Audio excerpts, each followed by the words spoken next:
Duna presenta Hablemos en Off con Nicolás Vergara, Consuelo Saavedra y Matías del Río. Auspicio de Banco BBVA y CERT, Larraín Vial, Volvo, Inmobiliaria Socobesa, Consorcio, Hertz, Cámara Chilena de la Construcción, AFP Habitat, Clínica Alemana, Movistar y Movicenter. Duna, sonidos de tu mundo.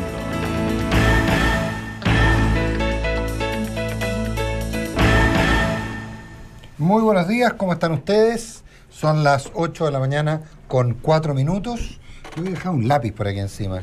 ¿Qué habrá sido mi lápiz? A mí que me revisen. ¿Qué habrá sido mi lápiz? Ahí hay no uno. era ese, no, pero no era ese. Ustedes saben que yo soy un poquito neurótico. Oye, No, ¿pero por qué nada que miércoles ver. 23 de mayo.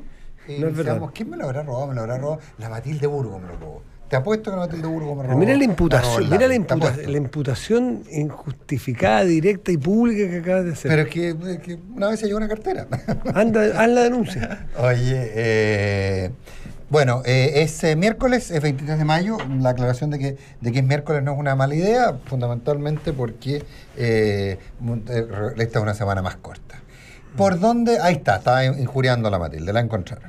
Oye, Muy buenos días a todo el mundo. Muy buenos días, Nicolás Vergara. hablando solo, Pero es que no sé, pensamos que querías decir algo. No, yo quería decir algo. Muy importante. No, nada, importante yo no. Oye, había que nombrar embajador en Venezuela, ¿o no? ¿Qué opinan ustedes? Quizás un acto es nombrar y no mandarlo. Quizás podría ser una... Pero me parece que la política es jugarse a tenerlo acá. Lo que pasa es que es medio ridículo nombrar a alguien para no mandarlo también. ¿Cuánto tiempo va a durar? Sí. Y no va a tener en ascuas.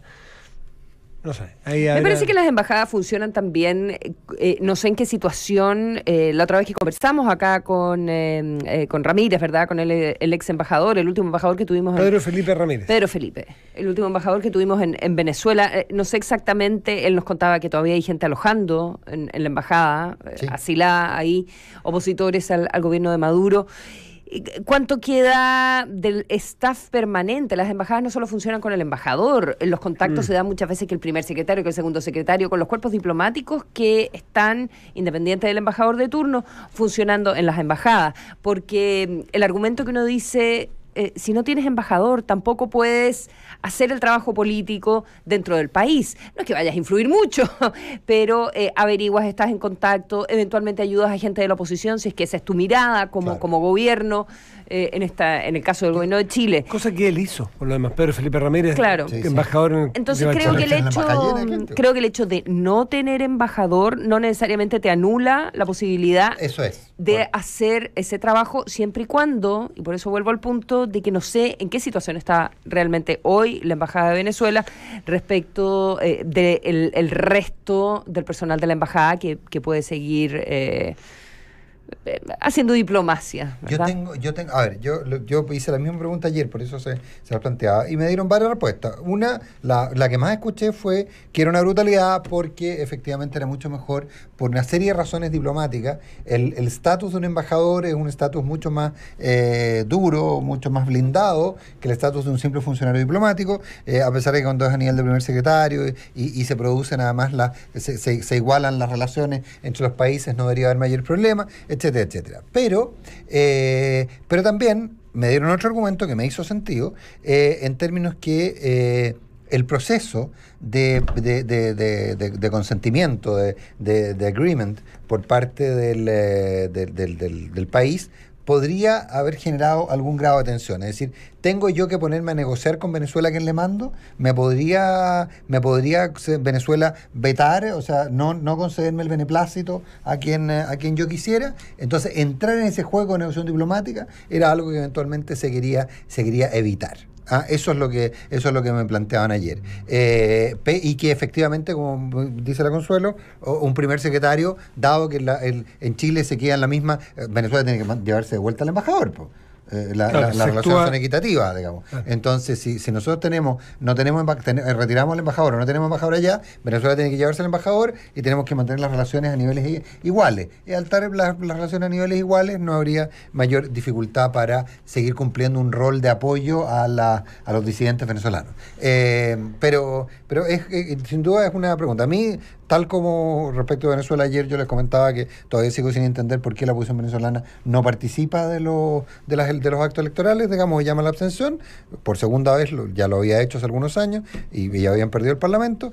Creo que en este caso también probablemente, aunque se pasara un momento de desagrado en la petición, no había, yo creo que habría sido más razonable tener un embajador allá. Ahora, también hay otro acuerdo que es hay otro tema a tener en cuenta, que es el famoso Grupo Los 13, que eventualmente también lo que podría significar es que haya sido un acuerdo global de que nadie va a tener embajador.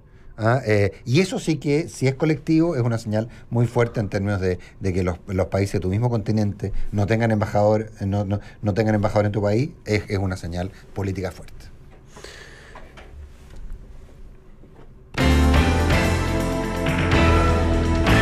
8 de la mañana, 9 minutos. ¿No te gusta decir la hora, Matías?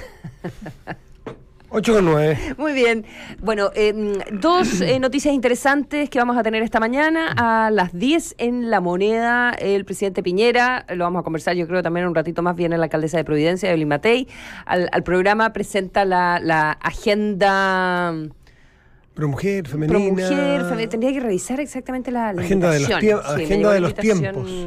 Ayer la ministra Pla se reunió con parlamentarias del Partido Comunista, parlamentarias de oposición, algunas de ellas van a estar presentes hoy día en el acto en La Moneda. Le fueron a plantear el proyecto de ley que reenfoca lo que se define en la ley como violación. La idea de que si es que no hay consentimiento, es violación. Y estuvieron conversando de esos temas y la ministra Pla lo que está diciendo es que esto es una agenda transversal fundamentalmente y que se puede trabajar mucho más allá de las diferencias políticas y por eso varias de las parlamentarias de oposición van a estar presentes hoy día en La Moneda. Va a estar también Maya Fernández del Partido Socialista, ella es la presidenta, como sabemos, de la Cámara de Diputados. Veremos qué anuncios se hacen ahí porque se ha especulado bastante, pero no se ha filtrado, ningún medio ha logrado conseguir como la lista exacta. En todo caso, el movimiento estudiantil dice que no está para listados de lavandería. Recordaron algún acuerdo en educación años atrás, el acuerdo GANE, y que se siguió incendiando la pradera en materia de educación y que ellas van a seguir con las manifestaciones y que para el 1 de junio hay marcha convocada de las estudiantes también. Qué interesante, déjame hacer un análisis comparativo de los últimos 3 gobiernos que les ha pasado exactamente lo mismo. Fíjate que el 20 o 19 de mayo del año, ¿cuál fue el primer gobierno de la presidenta Bachelet? ¿6? ¿El 2006? Sí, pues 2006, exactamente. Ese año yo lo recuerdo porque yo había llegado recién el termómetro en Chilevisión y fue el primer año que trabajaba allí. El 20 de mayo fue la primera toma de un colegio de los Pingüinos. Fue 2 días antes del 21 de mayo, por eso me acuerdo. La presidenta hacía su cuenta pública. Ella venía llegando al gobierno. Es decir, la situación se tomó al gobierno, la agenda del gobierno, en una agenda en la cual no contemplaba los movimientos. Solo del 96 del 2006 al 2010. Del 2006 al 2010. No contemplaba la agenda que tenía escrita la presidenta Bachelet, el movimiento estudiantil de los Pingüinos, no tenía cómo hacerlo. Es decir, sobre la marcha tuvo que ingeniárselas para subirse a esto, para entenderlo, para gestionarlo, para proponer cosas y para ir avanzando con esta ola que fue realmente impresionante. Creo que fue Confederación Suiza, si no me equivoco, o el Valentín Letelier, uno de los primeros que se tomó ese 19 apenas fue una noticia chiquitita, una caluguita, un breve de un diario. Y el 21 de mayo la presidenta no mencionó la toma porque no era tema todavía. Bueno, al presidente Piñera le pasó exactamente lo mismo. Le pasó el 2011 con los estudiantes, el que el movimiento tampoco lo calibraron de la manera suficiente, y le tomó el gobierno, y le tomó con el GANE, que era el ministro Lavín entonces, el ministro de Educación, le tomó la agenda de una manera muy compleja, porque cuando los gobiernos no manejan la agenda, no es un tema de orgullo que te ponen la agenda, no es eso, es que tú no te preparaste con tiempo, no tienes el espesor de las ideas, de las acciones que tienes que seguir, no tienes a las personas, no tienes identificados los interlocutores, y te toma la agenda de una manera brutal. Bueno, al presidente Piñera de alguna manera le alcanzó a tomar la agenda del terremoto 2010 también, pero sobre todo el movimiento estudiantil del 2011 con el no al lucro, que era como el gran... La primera era el no a la LOCE, ¿se acuerdan? En el 2006. Después era no al lucro, que tomó la gran fuerza con el primer gobierno del presidente Piñera. Y ahora el presidente Piñera corre el riesgo, y yo creo que el fantasma de hoy en la moneda es exactamente el mismo. El tema del feminismo no lo teníamos ni nosotros, dirán, ni la oposición, no fue tema de ningún debate presidencial, no fue tema de ninguna campaña de diputados, ni de parlamentarios, ni de presidencial, ni de primaria. Por lo tanto, ¿cómo nos apeamos a este animal de ahora, a este pingo que es tan chúcaro? Porque se puede volver también, y yo creo que se está volviendo, en el gran tema social, de qué estamos viendo, qué es lo que está motivando y gatillando los movimientos sociales de hoy. El presidente o el gobierno tendrá identificados los interlocutores hoy día son menos orgánicos que antes. Antes tú podías ir a las federaciones de estudiantes, antes podías ir a los partidos políticos. Ahora, ¿quiénes son las personas que lideran estos movimientos? No es tan fácil de reconocer, ni menos atraerlos para trabajar con ellos. Así que está en un momento político complejo este gobierno, dada esa circunstancia del feminismo. El presidente hoy va a intentar apearse por primera vez con alguna política. Vamos a ver a quién logra traer a la moneda, qué logra decir y qué le van a contestar, a ver si establece ese diálogo social necesario para ir creando políticas. 8 de la mañana con 14 minutos. Bueno, y el otro tema que va a ser noticia hoy ya está siendo, porque va a haber una conferencia de prensa a las 10:30 de la mañana de 3 sacerdotes de la parroquia del Bosque que pertenecían a la Unión Sacerdotal, a la Pía Unión Sacerdotal. Los 3 se fueron en un minuto. Hubo un grupo de los 10 que se aleja de Fernando Karadima y son parte de las 9 personas que están invitadas. Una nueva reunión que hace el Papa a víctimas del caso Karadima para ir de la misma manera que ocurrió con Hamilton, Murillo y Juan Carlos Cruz. Entonces, entre el 1 y el 3 de junio. Son 5 sacerdotes que, según el comunicado del Vaticano, sufrieron abusos de conciencia, abuso de poder, abuso sexual. 2 sacerdotes más que han asistido, dice el comunicado, a las víctimas en este recorrido jurídico y espiritual, y también 2 laicos implicados en este sufrimiento, así lo plantea el Vaticano.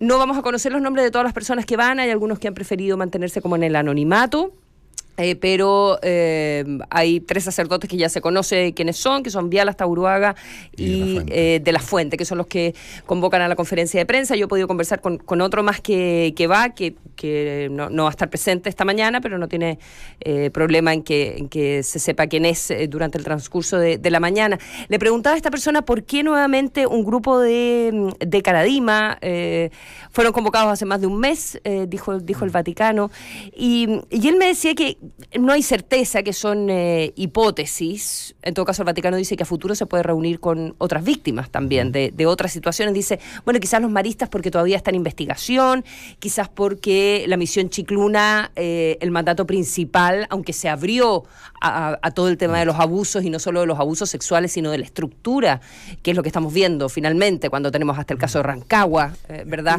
Como la estructura. Lo mismo, ¿por qué el Papa quiere como cerrar este círculo Karadima? Ahora, si quiere cerrar el círculo Karadima con todo tipo de abusos, va a tener que llevar a cientos de personas, porque si hablamos del sentido amplio del abuso, ahí prácticamente todos los que estaban eran abusados de conciencia, prácticamente todos, sí, con los que uno puede hablar, gente más conocida y menos conocida, más abusada o menos abusada. Lo que había en esa secta era justamente un líder que no dejaba pensar a las personas, y gente profesional, adulta, inteligente. Claro, que al final afecta el juicio de tu propia conciencia. Y es de eso de lo que se presume que se quiere hablar en esta reunión, en este encuentro. Y que también es, creo yo que es bien inteligente porque le quita el foco a las 3 víctimas más conocidas, que incluso todavía hay personas que dicen, no, ellos están buscando como roban cámara, hay gente que todavía considera que ellos, al convertirse en los símbolos, eso tiene un costo, costo muy fuerte, claro. ¿Verdad? Y eso hace que haya personas que digan, de nuevo están ellos se van de lado. Ellos van a estar bastante...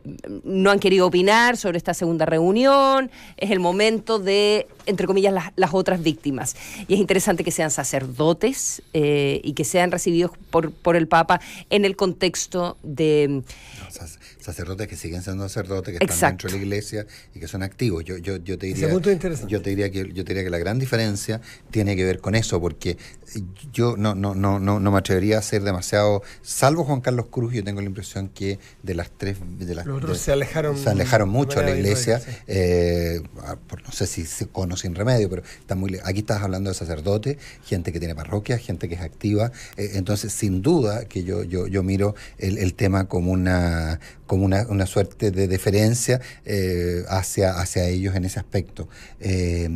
Y además con una condición muy importante. Y además hay otra cosa, ellos y a ustedes dos sé que les consta, con mucha... con mucha prudencia, pero ellos han sido muy activos en los últimos años en este tema.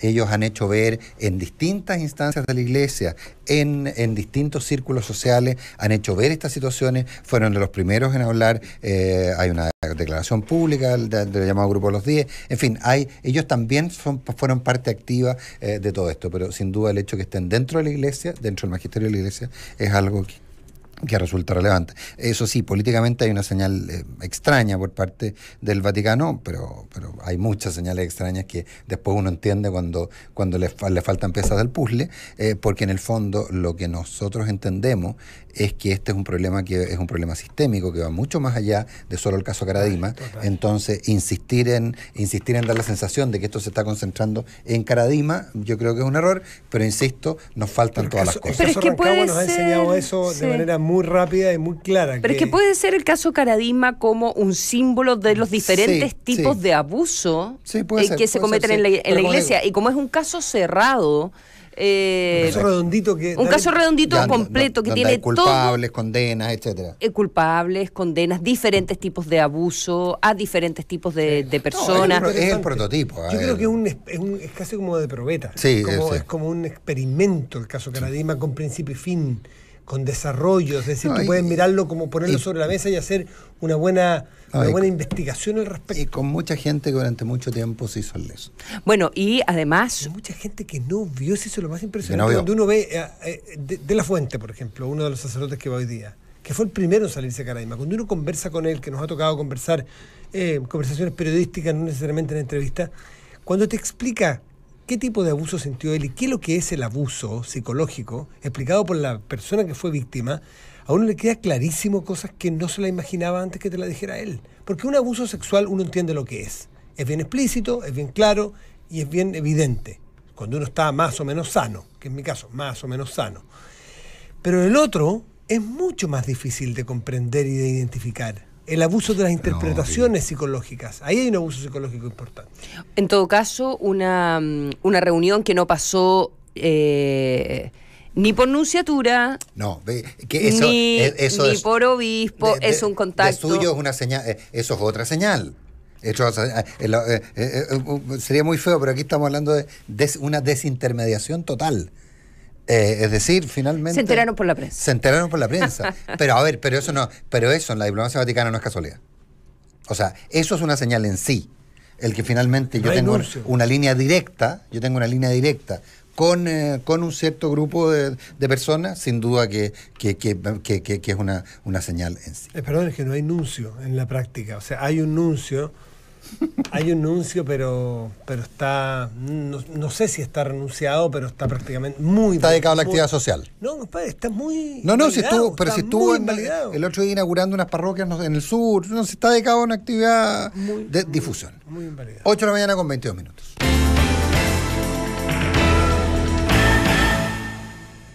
Oye, Volvimos a ver al ministro Chadwick, lo vimos el fin de semana en Iquique, lo vimos... Casos de alto impacto.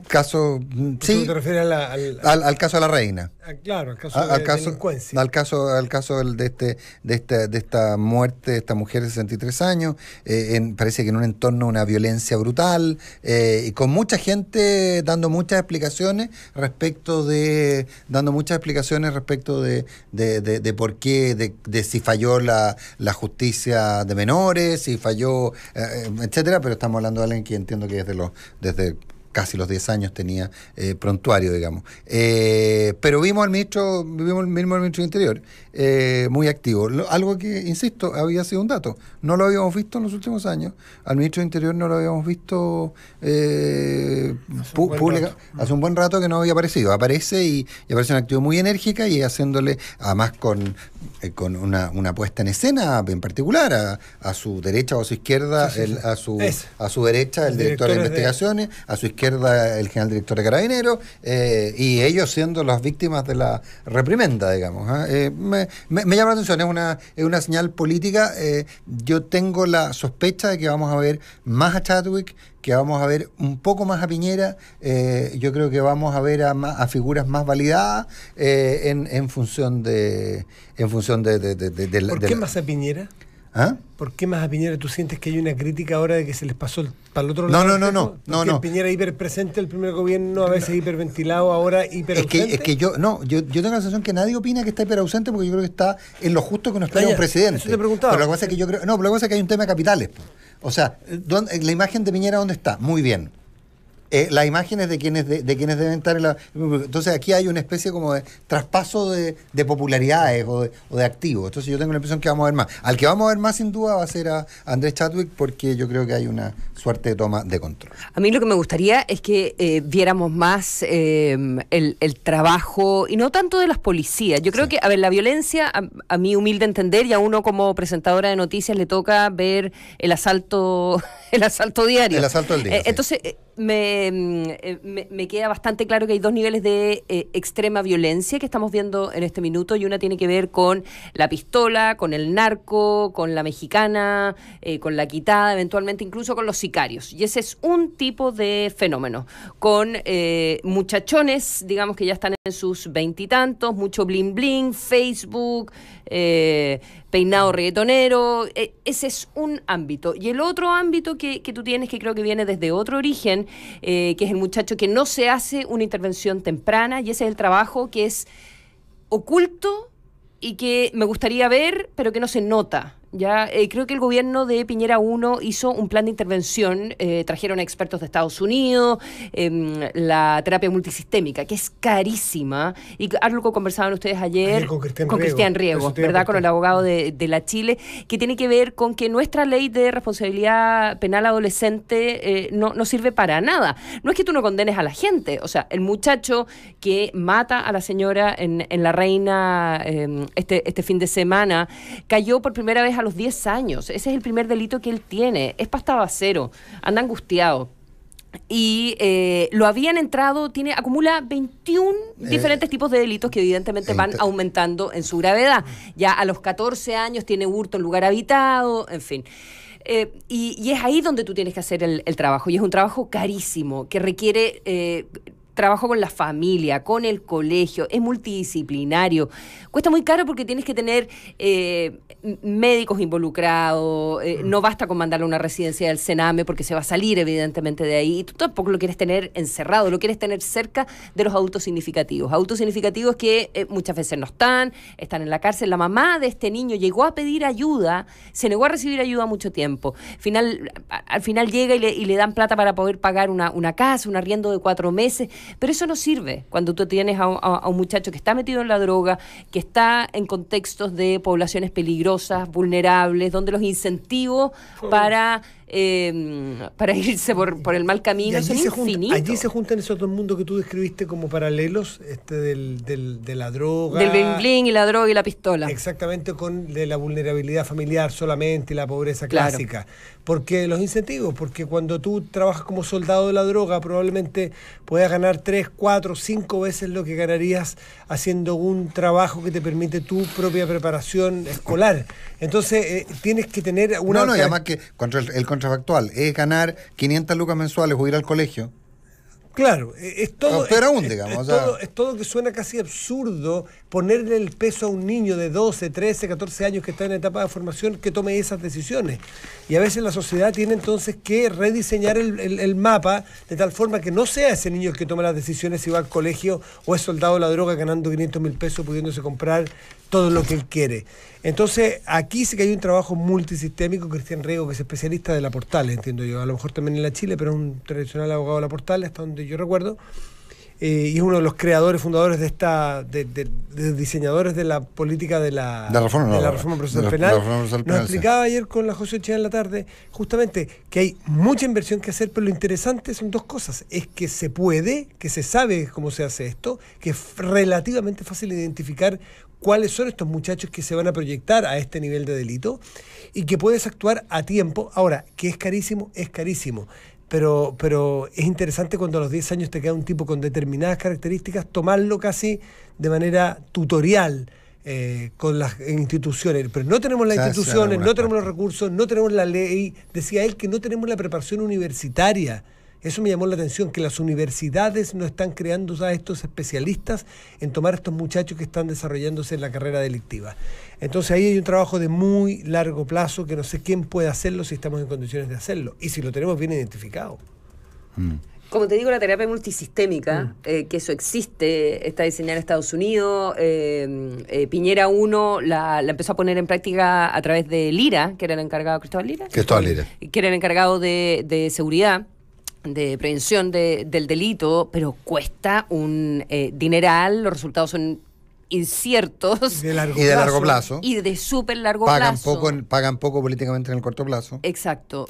Pero funcionan, rescatan a muchísima gente porque trabajan, como te decía, a todo nivel y con adultos significativos en la vida de esa persona, que puede ser del niño, que puede ser el profesor, tío, puede ser la tía, el padrino, la vecina, alguien que está encima de esa persona. La delincuencia claramente que no es salir a pillar cogoteros, digamos, eso es parche. Eso es un parche que no va a dar mucho resultado. No, y la capacidad, lo que se está cuestionando también es la capacidad de intervención rápida, ya cuando se trata de acción, ya cuando el delito está desatado. Hay todo un tema de prevención, pero también hay un tema de combate, y en el tema de combate también hay unas serias dudas. Son las 8:30 Oye, antes de irnos a la pausa, una noticia curiosa pero dramática. Ustedes saben que hay un artículo muy interesante hoy día en el Diario del Mundo de Madrid que dice que los polvos de talco para guaguas están financiando al Estado Islámico y al Talibán. ¿Y cómo sería eso? Es bien impresionante. Lo que pasa es que las minas en Afganistán, ahí están las minas de talco. Y muchas minas de talco. ¡Qué vergüenza! A mis tiernos 48 años no sabía que el talco venía de... Sí.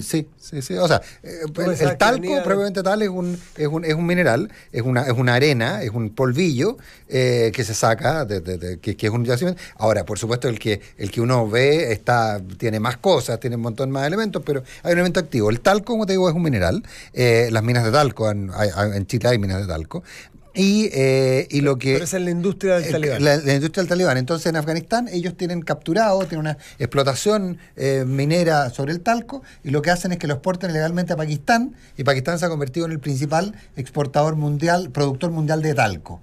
Entonces las grandes compañías le compran a Pakistán, que es un país teóricamente ordenado, digamos, le compran talco. Y los potos de los huevitos quedan suavecitos. Y los popos. Y finalmente el Estado Islámico y Afganistán y el Talibán se financian con las minas larga la vuelta, talco de Afganistán. Yo no sabía, larga la vuelta. Me parece muy interesante. A mí me tiene muy intrigado y muy interesado la disputa de Podemos, que está en pleno abierto el plebiscito. ¿De plebiscito? Para decidir si los echan o no los echan. 500.000 personas dentro de Podemos tienen que votar. Pero Gabriel Boric los apoyó, así que yo creo que... Yo hoy día empecé a perder mi tiempo en la mañana leyendo una carta del alcalde de Cádiz, ¿o no?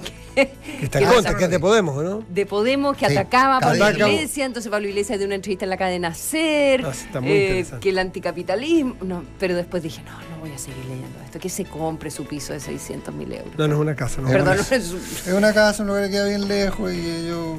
¿Y te gustó la casa? No, si sus palabras son las que lo... Exactamente. Sus palabras previas son las que lo condenan, nada más. Él dijo exactamente que eso no es lo que se debía hacer.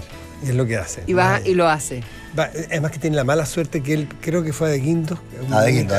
un ministro de Hacienda en su momento, no sé si era actual todavía, que le dijo, es muy fácil, le dijo, dictar política económica desde un ático de 600.000 euros.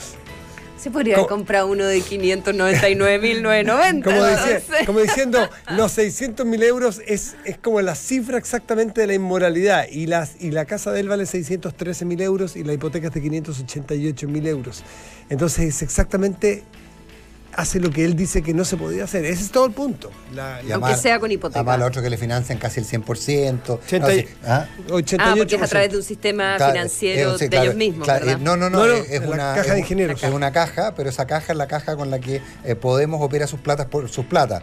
Las platas que recibe el Estado español las opera ahí, o sea, es cliente. Entonces es un cliente relacionado. ¿Y van a hacer un plebiscito? Sí, y está en curso el plebiscito, para ver si tienen que dejar. Online. Es que lo curioso es que ellos dos, esa pareja, Irene Montero y Pablo Iglesias, son el 1 y 2 de Podemos. Y ella ya llegó de manera muy rara porque él sacó a Íñigo Errejón que descubrir si tienen un crédito. A los no clientes, esto es un crédito de consumo preaprobado. Para revisar si tienes el crédito, descarga la app del BBVA Chile. Ingresa en bbva.cl, creando oportunidades. Los más premiados en la industria en los premios Salmón, mejor administradora de renta variable según Morningstar y muchos premios más en la Reinvial. El objetivo es que este 2018 sea aún mejor para todos sus clientes. Invierte con la Reinvial porque cuando inviertes con especialistas, invertir es simple. La Reinvial. Pensando en digitalizar tu empresa, conoce ISET Chile, firma y facturación electrónica, contratación remota y biometría facial, entre otros servicios para potenciar tu negocio. Contacta ISET al 236-07175 o ingresa a www.isetchile.cl. isetchile.cl con el respaldo de la Cámara de Comercio de Santiago. Descubre una casa donde los espacios no tienen límites y disfruta de la mejor vista de la dehesa. Casa híbrida de Vista a los Bravos. Un condominio de solo 18 exclusivas casas de 233 a 315 metros cuadrados en terrenos de hasta 1.100 metros cuadrados. Conoce a los nuevos pilotos y sorpréndete. Socobesa Todos Diseño. Con la app Consorcio puedes manejar sabiendo que tienes la ayuda que necesitas, porque puedes pedir asistencia 24/7, seguir el móvil por GPS y hacer el denuncio de tu siniestro en donde estés. Descarga hoy la app Consorcio. Esta sí es noticia. Arrienda en los feriados de mayo o en cualquier fin de semana y aprovecha la tarifa súper rebajada de Hertz Rentacar desde 23.900 pesos diarios. Sácale el jugo a tu descanso porque además acumulas millas Latam Paz. Haz tu reserva en hertz.cl.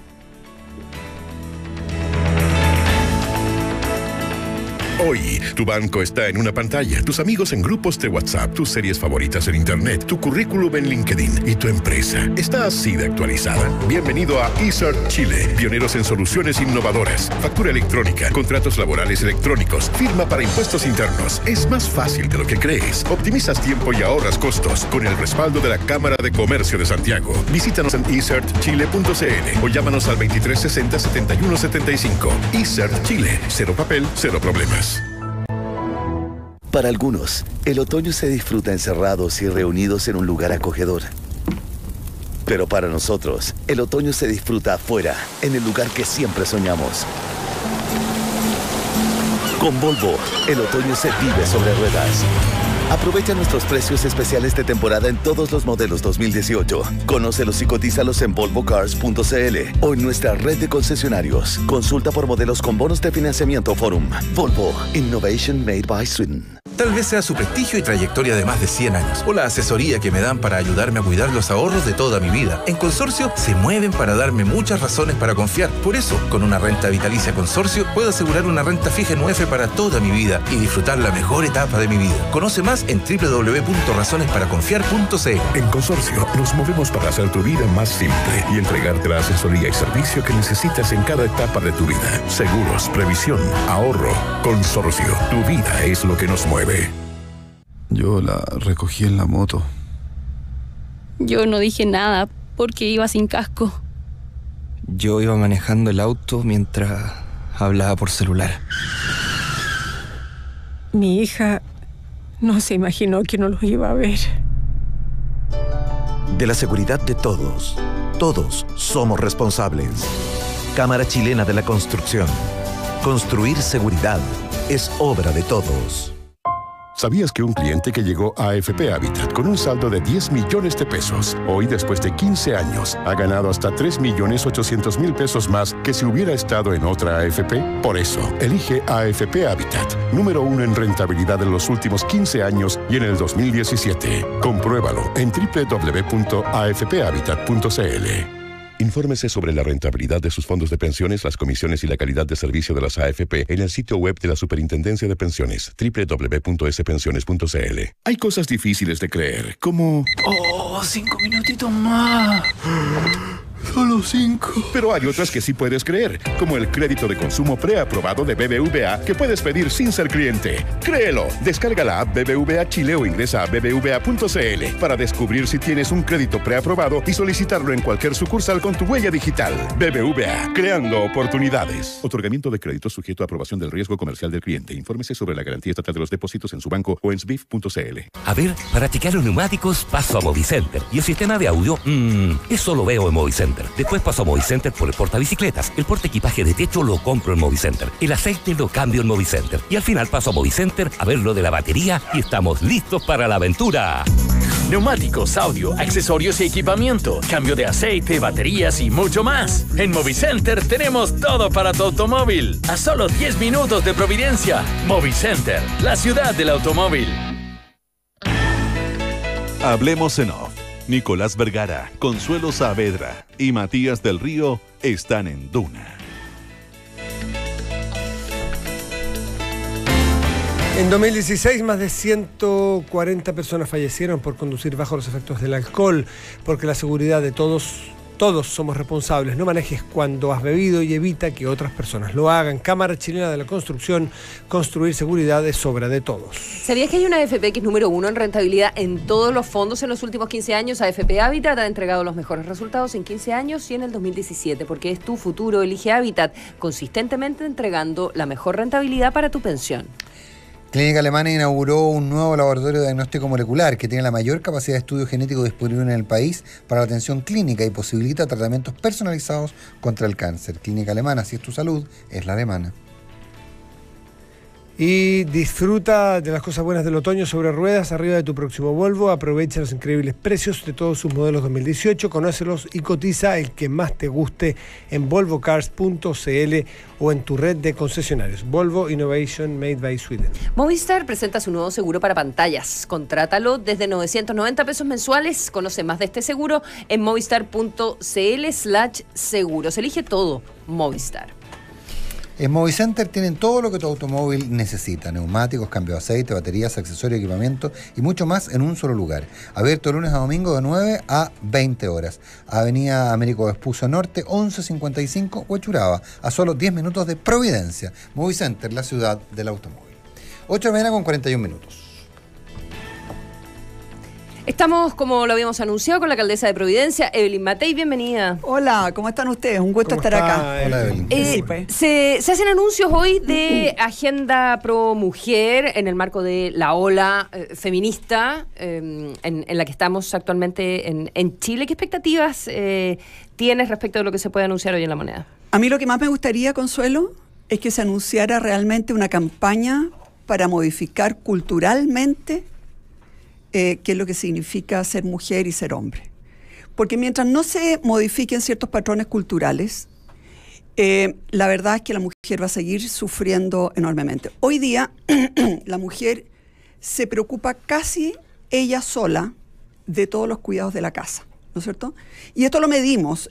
Cuando yo era ministra del Trabajo, nosotros, el Ministerio del Trabajo, ayudó a financiar una encuesta que se llama la ELPI, encuesta longitudinal de primera infancia. ¿Y por qué lo financiamos? Porque yo quería que le preguntaran a las mujeres por qué no salen a trabajar. Menos de la mitad de las mujeres en edad de poder trabajar efectivamente no están en la fuerza laboral, no están buscando ni están trabajando, no están buscando un empleo. Y yo sentía que había alguna cosa más que teníamos que saber.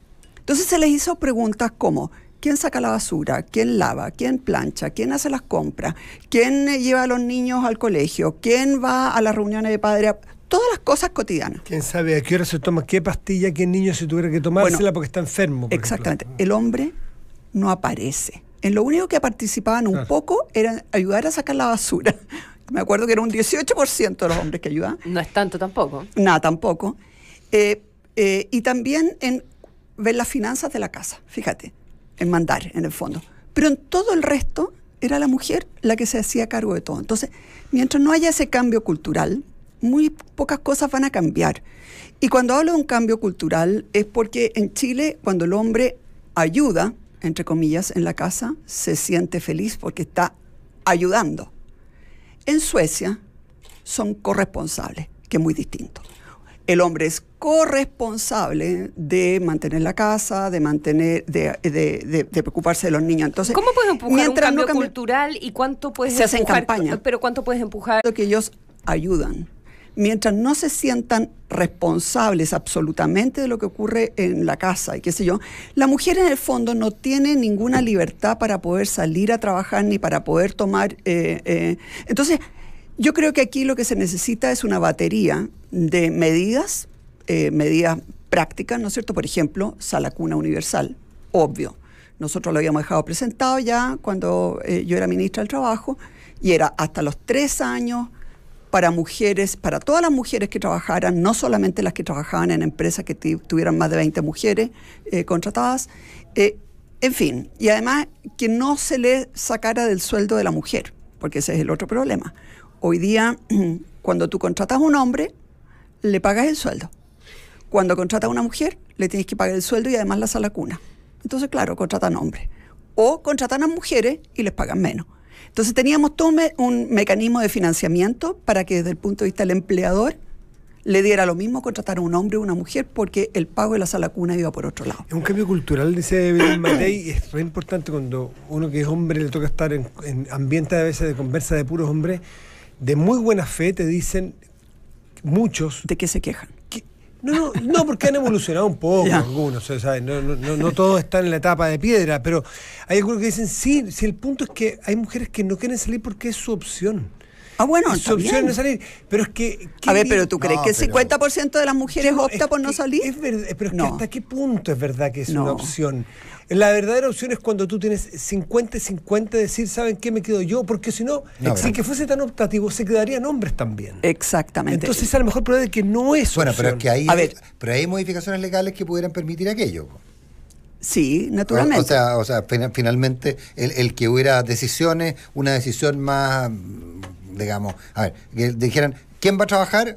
¿La mujer o el hombre? Porque hoy día, definitivamente, entre diferencias salariales, en el tema del castigo a la maternidad por los costos previsionales, o sea, el costo previsional que tú asumes, hoy día, si tú tienes un plan de ISAPRE familiar, probablemente compensa entre lo menos que paga el hombre con lo más que paga la mujer, probablemente hay un neto. Pero si trabaja solo la mujer, finalmente no hay un neto porque toda la carga tributaria que es en manos de ella. Hay un tema tributario respecto a cómo se distribuyen los ingresos que desincentiva muchas veces a que las mujeres trabajen en los ingresos medios altos. Hay un desincentivo a trabajar porque finalmente porque es más caro una cosa que la otra. En fin, hay mucho que hacer en esa materia.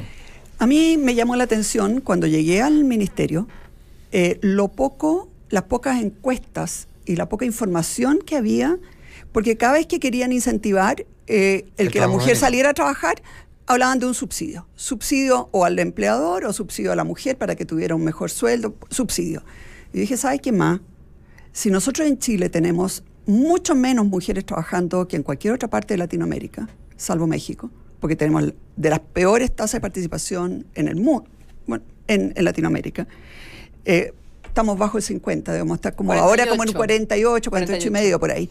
Mientras en Suecia es un 80% de las mujeres trabajan, ¿no? Solo decimos cuántos talentos estamos perdiendo. Pero el tema es que las mujeres están abrumadas.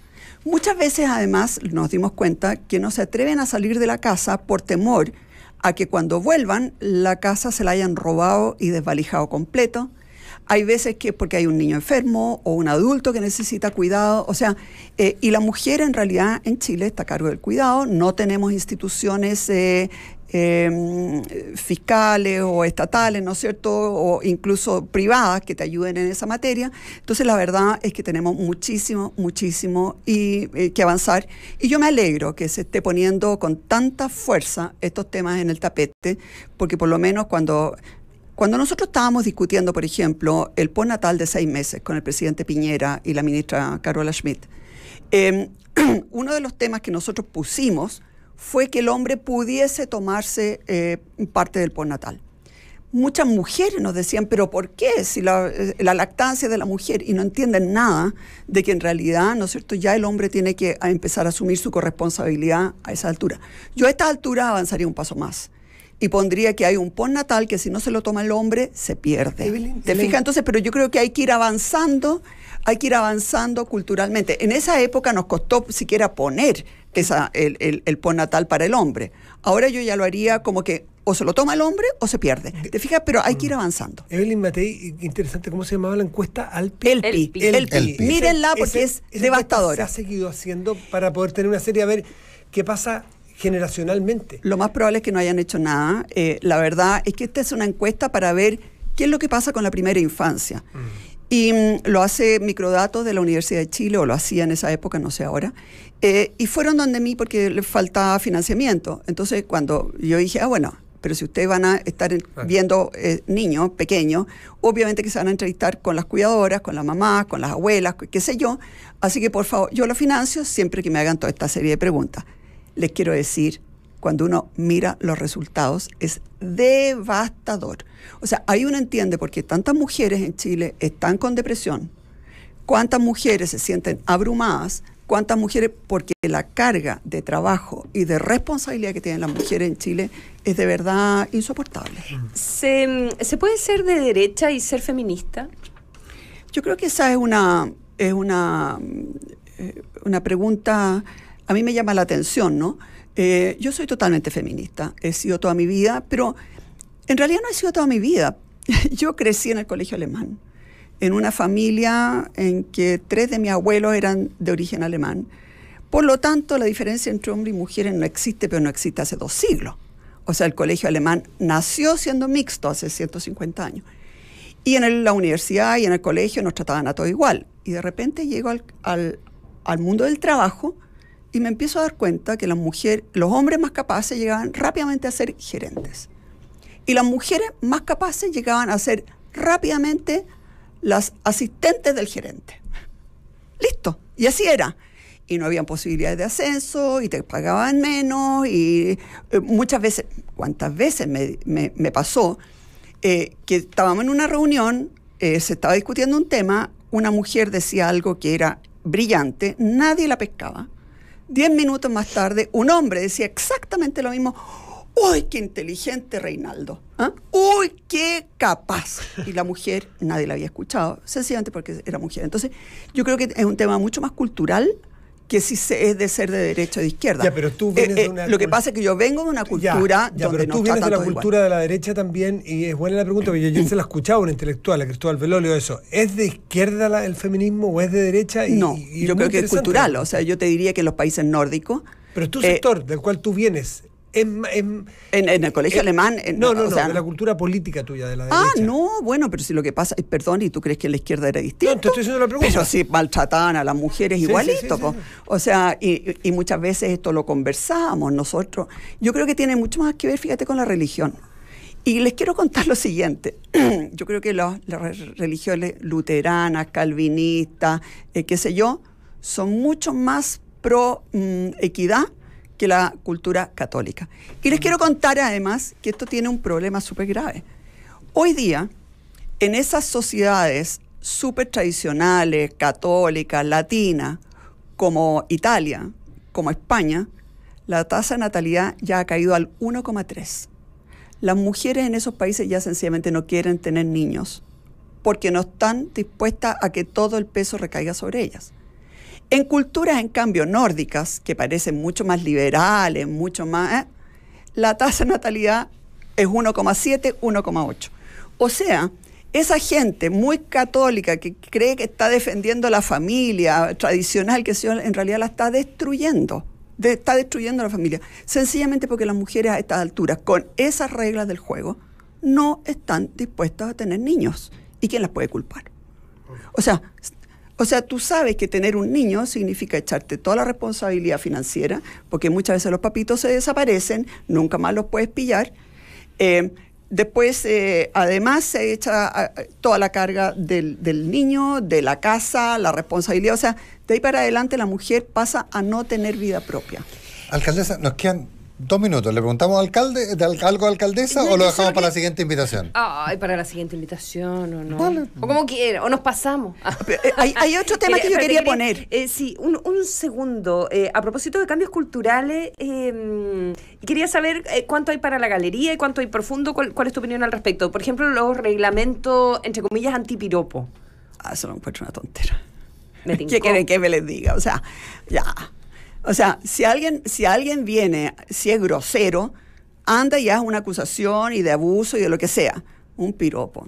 Bueno, pero la cosa entera, así en la cruzada del Paso Cebra, en la Oreja. Lo que pasa es que ahí hay un tema que o en yo la creo micro. Que, yo creo que ahí uno tiene que enseñarle a las mujeres cómo reaccionar. Si, por ejemplo, tú vas en el metro y alguien te hace algo que es, o te dice algo que es obsceno, las mujeres generalmente se quedan para adentro y se les ocurre media hora después que lo que cómo debieran haber reaccionado. Si en cambio tú les enseñas a gritar viejo verde, viejo cochino, lo que sea, pero que tú lo tengas aprendido, cosa que si te pasa, tú reacciones inmediatamente, esas cuestiones van a dejar de pasar. Entonces yo creo que también hay que enseñarle a las mujeres a cómo reaccionar cuando hay un acoso sexual en el trabajo, cuando hay algo desagradable en la micro o en esto. Las mujeres tienen que tener una reacción instantánea, y eso es aprendido, eso es enseñado. Pero yo quiero señalar, hay otra cosa, que también quería decir antes que se termine el programa. Muchas veces se habla del tema de la diferencia salarial entre las mujeres. Hay 2 diferencias salariales. Una es que para hacer el mismo trabajo, teniendo la misma profesión, a las mujeres les pagan menos que a los hombres. Y eso está medido. Lo que generalmente no se dice es que hay profesiones que pagan mejor y hay profesiones que pagan peor. Y en las que pagan mejor, casi todos los postulantes son hombres, y en las que pagan peor, casi todas las postulantes son mujeres. Nuevamente, hay un tema ahí cultural de que a las mujeres no se les enseña a decir, oye, cuidado, esta carrera, muy linda, lo que quieras, pero vaya a pagar, te van a pagar mal, porque esa carrera paga mal. Ahora, no sabemos si pagan mal porque muchas mujeres lo ejercen, o si las mujeres, o si los hombres no la escogen porque pagan mal. No sabemos cuál es el primero, el huevo o la gallina. El huevo o la gallina. Pero lo que sí está claro es que las mujeres no están conscientes de eso y después muchas veces, ¿no es cierto?, tienen que soportar problemas en la casa sencillamente porque no pueden independizarse. ¿El presidente Piñera es feminista? Yo te diría que cuando estábamos viendo, por ejemplo, el postnatal de 6 meses, fue nuestro más fiel aliado con la ministra Schmidt. Mientras teníamos muchos problemas con muchos otros ministros, sobre todo en Hacienda, y mucha gente que decía que no, que esto iba a afectar el empleo femenino, que le iban a pagar más. Mucho Excel, y él se... Y él se la jugó, y se la jugó además, porque fuera de 6 meses, porque también a los hombres se le pudiera dar, o sea... Pero él ha tenido que evolucionar, porque estaba en contra de las cuotas, por ejemplo. Yo creo que todos hemos evolucionado en las cuotas, yo también. Yo en general estaba en contra de las cuotas y ahora estoy totalmente a favor. Yo recuerdo el entrevistado al presidente Piñera y fuera de la entrevista estaban un par de personas hablando y dijo, parece que algunos de mi sector no tuvieran hijas que están teniendo a su vez hijos. Así es. Él lo pilló en un momento donde sus hijas estaban teniendo su guagua. Sí. No saben lo importante que es 6 meses de cercanía, de amamantamiento, o de ¿cómo se llama eso? El apego. Y además era no hay que sacarlo en el invierno a que se te enferme. Pero él criticaba mucho que gente de su sector y grupos, centros de estudio, con mucho Excel, con mucha racionalidad, no entendían lo importante que era y él estaba dispuesto a jugárselo. Bueno, le quedamos debiendo a la alcaldesa Matei hablar de alcaldesa Matei. No importa, ¿sabes lo que pasa? Es que este es un tema... Además, es nuestra alcaldesa. Pero ¿sabes lo que pasa? Es que este es un tema demasiado importante. Y la verdad es que yo me alegro que se esté cambiando la valla, porque este cambio va a traer cambios culturales que de verdad eran súper necesarios en Chile. Así que, otra vez. Evelyn Matei, muchas gracias. Un millón de gracias por haber estado con nosotros. La hora del espejo nos lleva a conocer la Puerta del Sol. Y en la pregunta del día, no me acuerdo el tema exacto, pero nos ocupamos de si se debe o no nombrar embajador de Chile en Venezuela. Oye, y a propósito de la muerte de Philip Roth, la excusa para agarrar uno de sus libros y leerlo si es que uno no lo ha hecho. Muy buenos días. Buenos días. Gracias. Atrévete a más con Movistar Empresas y elige la nueva